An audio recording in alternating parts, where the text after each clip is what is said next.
Alright, I just wanted to make a quick video explaining all of the threat levels and what the alarms mean in this game, because a lot of people don't really understand what they mean, and that's fine. Like, they don't really talk about it, but I'll explain everything. So, breach is when one or more SCPs have been breached, any level. It could be from, if it is able to cause harm to people, if it's able to damage the facility, then you do this alarm.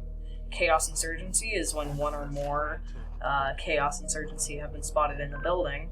Class D Escape is when Class D are trying to escape. And Site Lockdown is only allowed to be issued if there is a breach in Con at 2 or more, like a dangerous SCP has been breached, or like if it needs to be locked down.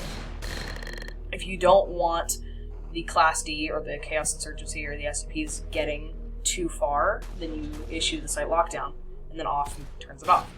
Back to cells is only allowed to be issued when these are happening, when a breach is, or a Chaos Insurgency has been spotted, or Class D Escape is.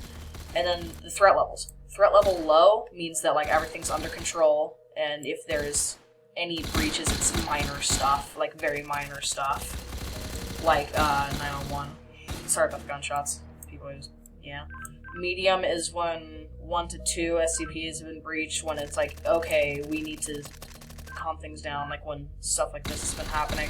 And then threat level high is like when all hell is about to break loose, and like 3 or more SCPs have been breached, Chaos Insurgency and Class D Escape, stuff like that. Like, it's not all of this stuff has to happen at once. Like, if there is 3 SCPs breached and there's like a Class D Escape going on, that's a threat level high. You don't need a Chaos Insurgency and Class D Escape and a lockdown and all this stuff to issue a threat level high. Alright, so that's it. Yeah. Hopefully you guys take this video into consideration, and yeah. Alright.